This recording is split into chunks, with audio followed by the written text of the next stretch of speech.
Exercise 4.3 Draw the graph of each of the following linear equation in two variables। हमारे पास जो linear equation in two variables दिए गए हैं, इन सब का क्या करना है, हमको ग्राफ ड्रॉ करना है। तो कभी भी ग्राफ ड्रॉ करने के लिए एटलीस्ट टू सॉल्यूशंस किसी भी लीनियर इक्वेशन का सबसे पहले निकालना होगा। तो जो हमारे पास लीनियर इक्वेशन दिया गया है कि x plus Y equal to 2, X plus Y equal to 4, सबसे पहला काम करो कि इसके टू सॉल्यूशन निकालो, है ना। यानी we need to find at least two solutions to draw the graph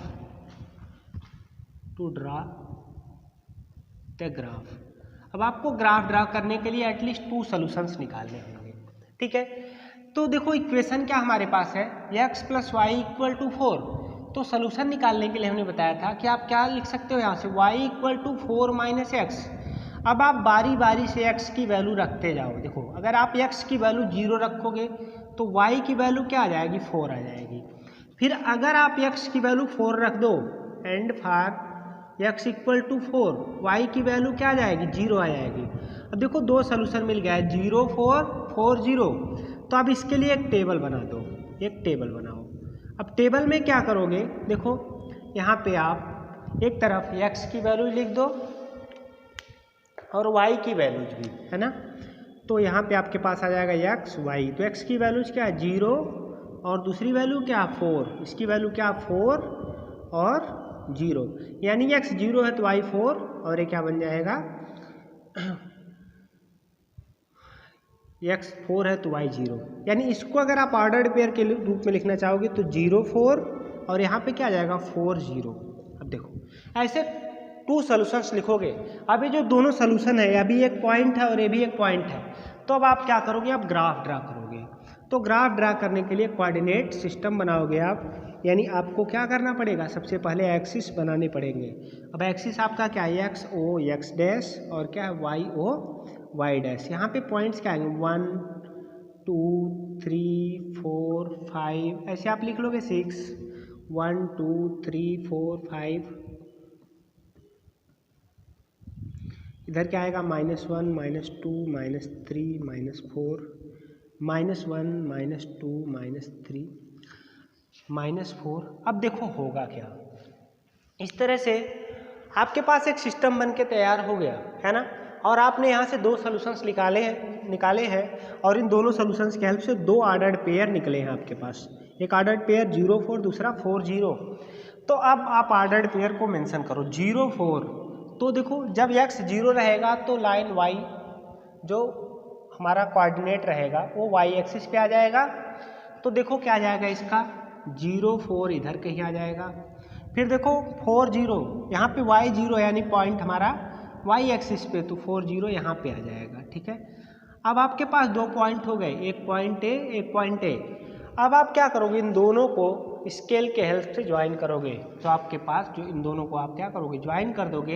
यही जो लाइन आ गई आपके x plus Y equal to 4, है ना, यही आपकी लाइन है। तो सिमिलर वे में आप जो है इसके जो रिमेनिंग पार्ट्स हैं उनको भी सॉल्व कर लोगे। अब देखो क्वेश्चन क्या हमारा, give equations of two lines passing through 2,14। कह रहा 2,14 से पास करने वाली जो लाइंस है उनका इक्वेशन बताना है, किन्हीं दो लाइंस का equation. How many more such lines are there, मतलब इस पॉइंट से पास करने वाली और कितनी लाइंस हो सकती हैं एंड वाई। तो देखो अब मान लो कहें कि 2,14 कोई एक पॉइंट है, तो इस एक पॉइंट से कितनी लाइन पास करती हैं, इस सिंगल पॉइंट से इनफाइनाइट लाइन पास करती हैं, जैसा कि आपको पहले से पता है। तो यहाँ पे देखो हमको किन्हीं दो लाइंस के इक्वेशन को बताना है, ठीक।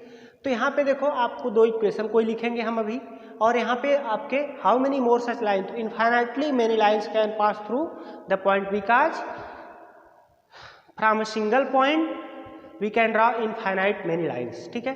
तो अब इस चीज़ को हम देखते हैं। हम यहाँ से देखो, यहाँ पे हम कोई दो ऐसी लाइन अपने से कंसीडर करेंगे जो दोनों लाइन क्या कर रही हो, इस पॉइंट से पास कर रही हो। यानी जो लाइन का इक्वेशन होगा, जो इस पॉइंट को अगर उसमें रखते हैं तो इसको सेटिस्फाई करेंगे।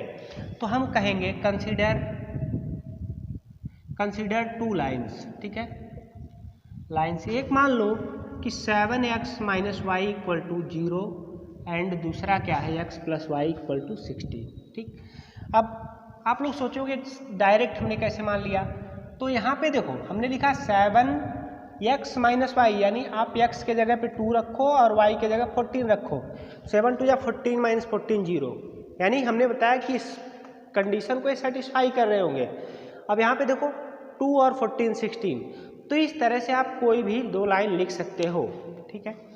तो देखो यहाँ पे अब हम इस चीज़ को क्या करेंगे, यहाँ पे प्रूव करके दिखाएंगे कैसे जो है ये लाइन उनको सेटिस्फाई कर रही है। तो लिखेंगे सिंस क्या लाइन जो आपकी है x minus 7y is passing through, x minus 7y equal to 0 is passing through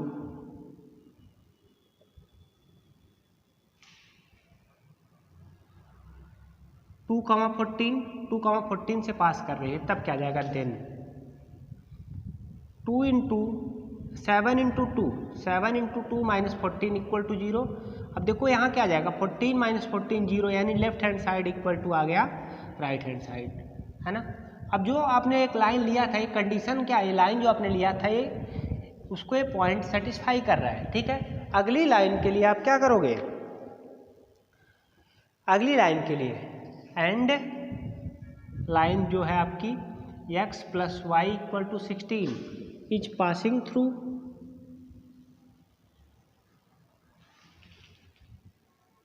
किससे पास कर रही है 2,14 से, तो इसको भी हम सेटिस्फाई करके चेक करते हैं। क्या आ जाएगा 2 प्लस 14 इक्वल टू 16, यानी 16 इक्वल टू 16, तो आपके पास क्या आ जाएगी left hand side equal to right hand side, यानी आपके पास जो रिक्वायर्ड लाइन है therefore 7x minus Y equal to 0 and x plus Y equal to 16 are क्या है, are required line, required line, ये दोनों रिक्वायर्ड लाइन हो गई।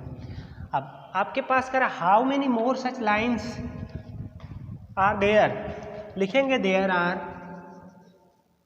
Are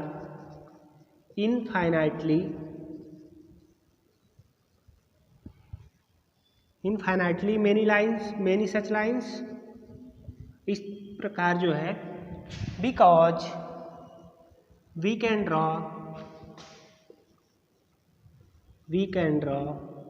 infinitely many lines, infinitely many lines from a point, किसी एक point से आप क्या कर सकते हो इनफाइनाइट लाइन ड्रॉ कर सकते हो। तो आपके पास ये दो लाइंस आ गई, आप इनफाइनाइट लाइन ड्रॉ कर सकते हो किसी एक सिंगल पॉइंट से। आगे देखो कह रहा if point 3,4 lies on the graph of the line या graph of the equation 3y equal to ax plus 7 find the value of A. मतलब क्या हुआ कि अगर ए पॉइंट उस पर लाई कर रहा है, इसका मतलब कि जो इस पॉइंट ये लाइन जो है अगर इस पर लाई कर रहा है तो इसको सेटिस्फाई करेगा ये पॉइंट, ठीक है। तो हम लिखेंगे since 3,4 lies on the equation, जो इक्वेशन हमारा क्या है equation 3y equal to ax plus 7, इस पे जो है ये पॉइंट लाई कर रहा है ना। तो यहाँ पे या फिर ऑन द ग्राफ ऐसे लिख दो, on the graph of the equation, graph of the equation. तो जब इक्वेशन इस इक्वेशन के ग्राफ पे लाई करेगा इसका मतलब क्या आ जाएगा देयरफॉर 3 इंटू 4, ठीक है 3 इंटू 4 इज इक्वल टू, देखो अब y के जगह पे आप क्या करोगे 4 रखोगे और x की जगह पे 3 रखोगे, a इंटू 3 इज प्लस 7, 3 4 जा 12 minus 7 is equal to 3a। तो 5 की वैल्यू क्या आ जाएगी 3a, a की वैल्यू क्या आ जाएगी 5/3। इस तरह से आपके पास a की वैल्यू आ गई क्या है 5/3। क्वेश्चन नंबर 4 देखो, taxi fare in a city is as follows. करा किसी शहर में जो टैक्सी का चार्ज है as follows, for the first kilometre the fare is ₹8 या RS8, यानी फर्स्ट किलोमीटर का जो चार्ज है 8 रुपीज़ है, and for the subsequent distance it is ₹5 per kilometre, and for remaining distance for each kilometre its charge is ₹5, taking the distance covered as x kilometre, total distance x kilometre and total fare क्या है y kilometre. यहाँ पे total distance x और total fare y लेके आपको क्या करना है, एक लीनियर इक्वेशन लिखना है एंड राइट्स ग्राफ, और इसका ग्राफ ड्रा करना है। तो देखो आप क्या कर सकते हो, यहाँ पे फेयर फॉर फर्स्ट किलोमीटर आपके पास कितना है, fare for first kilometre is equal to RS 8, ठीक है, and fare for subsequent distance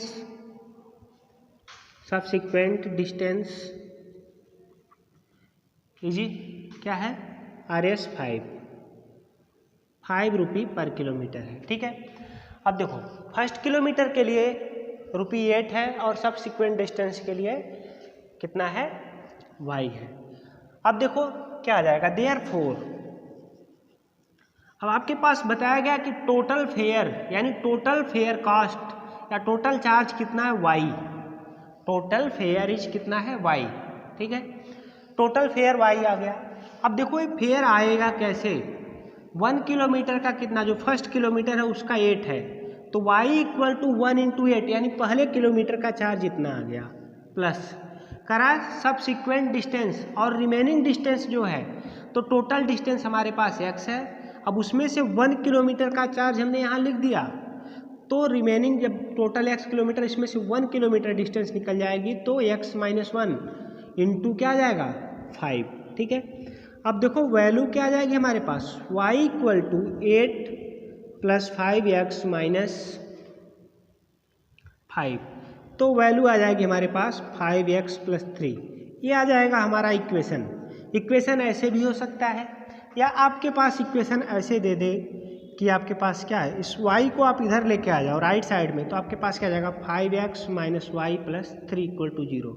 equation ऐसा भी हो सकता है, दोनों में से किसी फॉर्म में दिया जाए। अब आपको क्या करना है, तो आपके पास लीनियर इक्वेशन आ गया, इस इंफॉर्मेशन का यूज करके ड्रा इट्स ग्राफ, इसका ग्राफ ड्रॉ करना है। तो ग्राफ ड्रॉ करने के लिए आप एक टेबल बनाओगे, टेबल क्या है x और y में ऐसे बनाओगे। अब देखो कैसे, अगर आप x की वैल्यू यहाँ 0 रख दो तो 5 0 हो जाएगा, यानी y की वैल्यू कितना आ जाएगी 3। अगर आप x की वैल्यू -3/5 लिख दो, यहाँ पे क्या है -3/5, तो वैल्यू क्या आ जाएगी, देखो 3 × -5 इंटू क्या है -3/5, तो 5 से 5 कैंसिल, बचा -3 और -3 से कैंसिल होकर 0 आ जाएगा। तो अगर आप x -3/5 लोगे तो y की वैल्यू क्या आ जाएगी 0 आ जाएगी। तो इस तरह से आपके पास 2 सॉल्यूशंस आ गए। अब आप इस इंफॉर्मेशन का यूज करके ग्राफ बनाओगे। तो ग्राफ के लिए हमने आपको बताया कि आप पहले एक्सिस सिस्टम बना लो, ठीक है। तो यहाँ पे आपके पास पॉइंट्स क्या जाएंगे 1 2 3 4, इधर 1 2 3 4 ऐसे सभी लिख दो, इधर -1 -2 -3, इधर भी -1 -2 -3 1 2 3 4, हमने पूरा ग्राफ बना दिया। अब आप क्या करोगे, मतलब हमने अभी एक्सिस सिस्टम बना दिया, अब हमको ग्राफ बनाना होगा। तो कैसे बनाएंगे, देखो एक पॉइंट आएगा 3 0 x 3 y 0, यानी ये पॉइंट आ जाएगा 3 0 कुछ यहाँ पे, ठीक है। अगला पॉइंट क्या -3/5, तो -3/5 का मतलब क्या आ जाएगा कि आप देखोगे -0.6, तो 0.6 इस हाफ से थोड़ा सा इधर कहीं यहाँ पे आएगा, ये पॉइंट इधर आ जाएगा, तो ये क्या आ जाएगा -3/5, 0, इसका कोऑर्डिनेट आ जाएगा -3। अब दोनों को आप क्या करो, ऐसे ज्वाइन कर दो। इसे ज्वाइन करते हुए आप स्केल के हेल्प से लाइन बनाओगे तो एक स्ट्रेट लाइन आएगी आपके पास, तो 5x - y + 3 = 0, यही आ जाएगा आपका ग्राफ, हो जाएगा आपकी जो रिक्वायर्ड लाइन है उसका। देखो क्वेश्चन क्या हमारा, from the choices given below choose the equation whose graphs are given in figure 4.6 and 4.7। 2 figure दिए गए हैं, जिसमें से देखो ये फिगर 4.6 के लिए ये हमारे पास 4 इक्वेशंस दिए गए हैं और ये आपका क्या है फिगर 4.6 ये फिगर है। ठीक है, अब ये चेक करना है कि इसमें से कौन सा इक्वेशन इस लाइन का इक्वेशन है। ठीक है, सिमिलर वे में इसका दूसरा पार्ट भी है जो 4.7 वाला है। तो आप क्या करो, इस लाइन पे जो पॉइंट्स दिए गए हैं, यहाँ पे जो पॉइंट्स हैं तो लिखेंगे सॉल्यूशन में, सिंस पॉइंट्स क्या है -1, 1, 0, 0 and 1, -1 are points on the line. ठीक है, पॉइंट्स जो है ऑन द लाइन, लाइन पे पॉइंट्स हैं। ठीक, अब देखो तो जो ये पॉइंट्स हैं लाइन पे, इन पॉइंट्स को यहाँ पे रख के आप चेक करो। ठीक है, तो अगर यहाँ जो तीनों पॉइंट्स जिस लाइन के इक्वेशन को सेटिस्फाई कर देंगे वही क्या होगा, वही इक्वेशन ऑफ लाइन होगा। तो आप फर्स्ट केस के लिए देखो, फर्स्ट केस। ठीक है, y = x। तो अब देखो कि यहाँ पे आपके पास क्या फार -1, 1। तो देखो ये है क्या 1 ≠ -1 है, क्योंकि आप देखो रखोगे यहाँ पे इसमें तो आपके पास 1 और दोनों -1 इक्वल नहीं आ रहे हैं। इसका मतलब क्या है कि जब पहला पॉइंट ने सेटिस्फाई किया तो आगे नहीं चेक करेंगे, हम लिख देंगे देयरफॉर क्या होगा, it is not equation of line. ठीक है, इक्वेशन ऑफ लाइन नहीं है। दूसरे वाले को देखो, x + y = 0।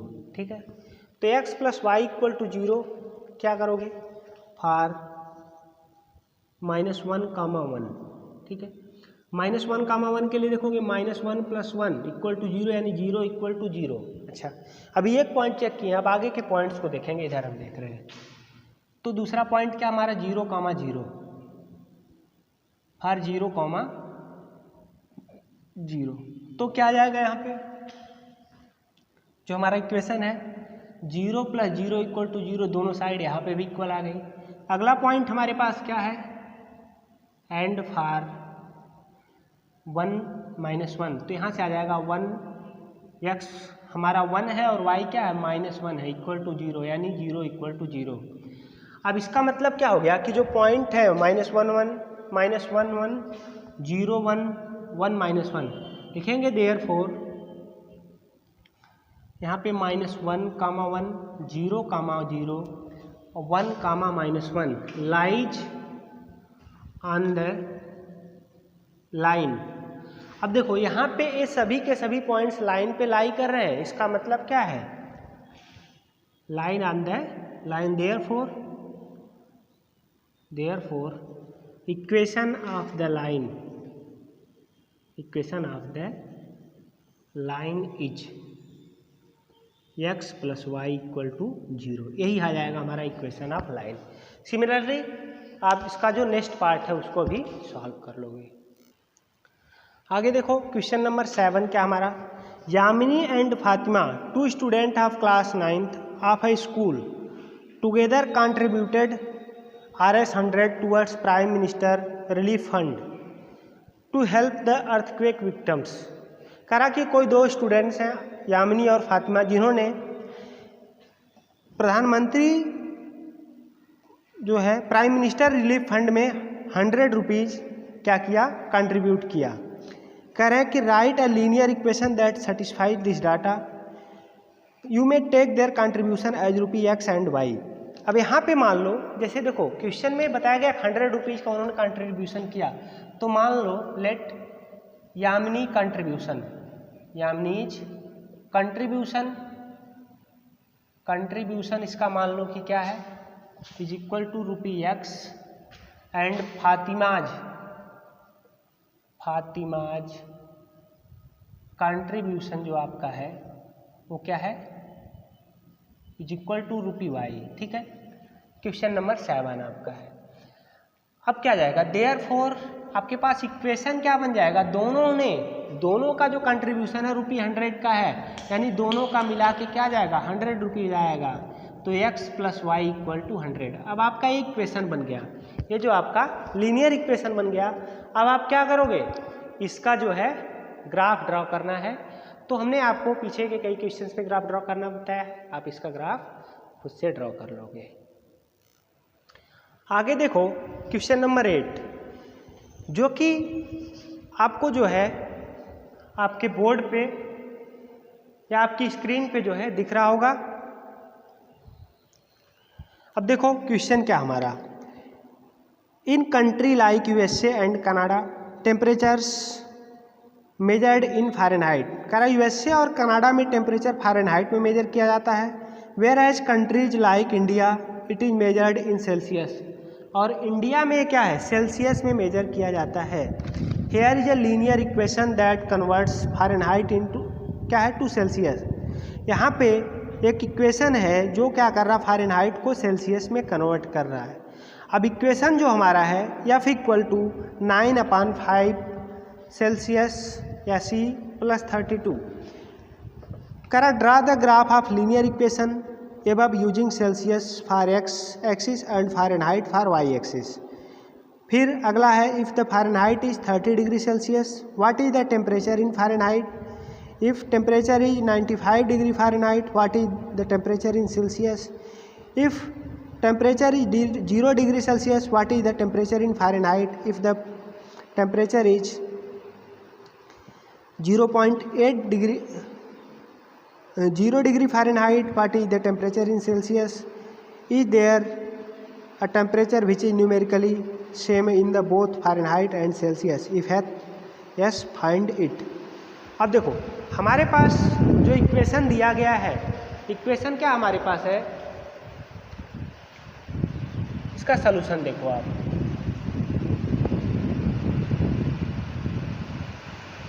F equal to 9/5 Celsius plus 32। ये तो आ गया हमारा F की वैल्यू है ना, यानी हमारा जो गिवन इक्वेशन है कि F इक्वल टू 9/5 C। अब इसका फर्स्ट पार्ट बोला गया, draw the graph of linear equation using Celsius for x axis and Fahrenheit for क्या है, y एक्सिस। तो देखो सेल्सियस फॉर x एक्सिस और फ़ारेनहाइट फॉर y एक्सिस के लिए आपको क्या करना है, ग्राफ ड्रॉ करना है। तो यहाँ पे सेल्सियस के लिए देखो आप इसके लिए एक टेबल बनाओगे। तो देखो सेल्सियस जो हमारा है वो क्या है, सेल्सियस यानी क्या है x एक्सिस के लिए है, और फ़ारेनहाइट फॉर क्या है, Fahrenheit Celsius for x axis, Fahrenheit for क्या है, y एक्सिस। तो देखो टेबल बनाओगे यहाँ से कि अगर आप सेल्सियस की वैल्यू 0 रखोगे तो फ़ारेनहाइट कितना आ जाएगा, 32 आ जाएगा। ठीक है, उसके बाद आगे देखो अगर आप क्या करो सेल्सियस की कुछ और वैल्यू रखो, है ना, तो सेल्सियस की वैल्यू अगर आप क्या कर दो -5 रख लो, यहाँ से आप क्या करो -5 लिख लो, तो 9/5 इंटू -5 प्लस 32, तो कैंसिल होकर -9 आ जाएगी वैल्यू। तो -9 प्लस 32 वैल्यू कितना आ जाएगा, +23 आ जाएगी वैल्यू। ठीक है, वैल्यू जो है 23 आ जाएगी। अब देखिए आगे क्या करना है कि यहाँ पे हमारे पास एक पॉइंट तो आ गया। ठीक है, अब इसके आगे हम लोग क्या करेंगे, दूसरा पॉइंट हमको निकालना है। तो हम ऐसा कुछ करते हैं कि यहाँ पे जब हमने रखा कि यहाँ पे सेल्सियस की जगह पे -5 रख दिया, ठीक है, तो आपके पास ये आ गया -9, तो 23 है ना, अब +9 तो 12 आता है, यानी आप सब्ट्रैक्ट करोगे तो आ जाएगा 23। ठीक है, अब आप क्या करो, इसका ग्राफ ड्रॉ करो। तो ग्राफ आप कैसे ड्रॉ करोगे, देखो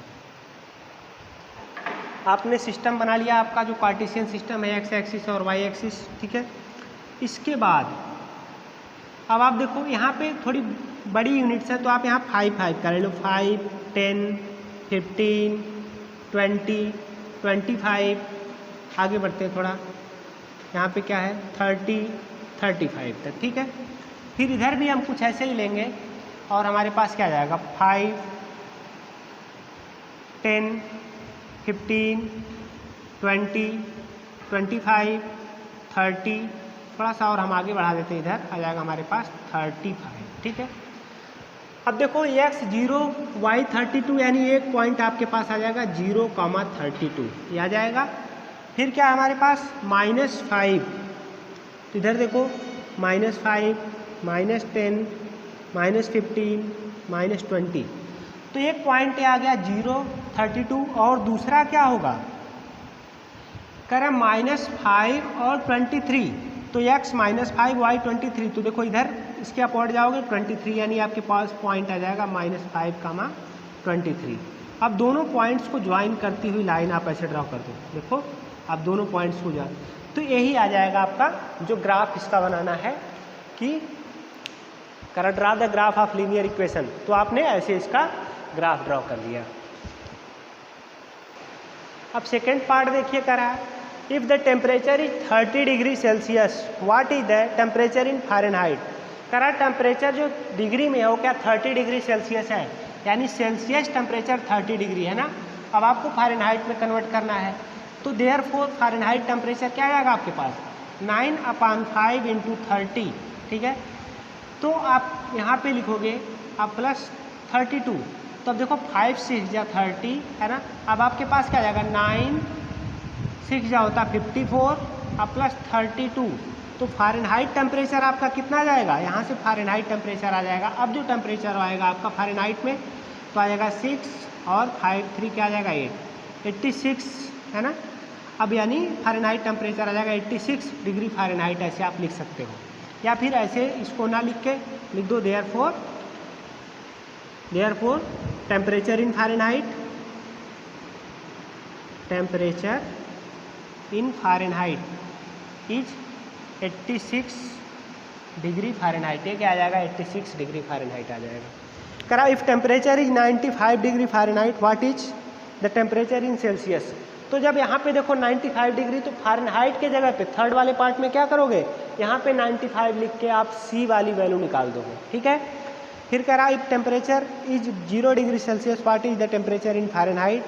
कह रहा कि अगर आप टेम्परेचर 0 डिग्री सेल्सियस यानी डिग्री सेल्सियस के जगह पे 0 रख दोगे तो फ़ारेनहाइट की क्या वैल्यू आएगी, क्या if temperature is 0 degree Fahrenheit, या फिर अगर आप इसको फ़ारेनहाइट को 0 रख दोगे तो इसकी वैल्यू क्या आएगी। तो अब एक बार सी को 0 रख दो और एक बार एफ़ को 0 रख के सॉल्व करोगे, ठीक है। तो जब सी को 0 रखोगे तो एफ़ की वैल्यू आएगी और एफ़ को 0 रखोगे तो सी की वैल्यू आएगी। करा if the temperature is numerically same as both the Fahrenheit and Celsius if yes find it. करा कि क्या ऐसा कोई टेम्परेचर है जो फिफ्थ पार्ट आपका है कि कभी दोनों सेल्सियस और डिग्री फ़ारेनहाइट दोनों इक्वल आते हैं, अगर है तो उसको फाइंड करिए। तो हम क्या करेंगे, देखो कैसे आएगा ये, यहाँ पे फ़ारेनहाइट और सेल्सियस यानी दोनों को आप क्या कर दो, मान लो कि लेट एफ इक्वल टू सी, ठीक है। तो अब आपके पास वैल्यू क्या आ जाएगी, सी इक्वल टू 9/5 सी प्लस 32, तो अब आप इसको मल्टीप्लाई करो, तो इधर मल्टीप्लाई करोगे तो वैल्यू क्या आ जाएगा हमारे पास 5c is equal to 9c plus 32। तो फिर अब आप क्या करोगे, इसको इधर लेके आ जाओ।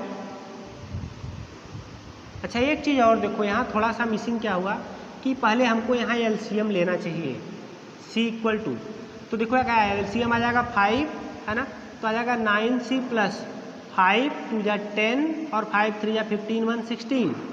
अब देखो इधर आप मल्टीप्लाई करोगे तो 5c इज इक्वल टू कितना आ जाएगा 9c और प्लस 116, ठीक है। अब इधर आप इसको ला के डिवाइड करोगे तो आ जाएगा -4c इक्वल टू 116। तो अब आप c की वैल्यू क्या लेके आओगे -116/4, यानी c की वैल्यू कितना आ जाएगी -14, यानी बोलोगे yes temperature both temperature are equal, है ना। करा कि is there a temperature which is numerically same in both Fahrenheit and degree, लिखोगे yes there is a numerical value at which Fahrenheit and Celsius degree temperature are equal which is कितना है -40 degree, ठीक है, Celsius या 40 degree Fahrenheit.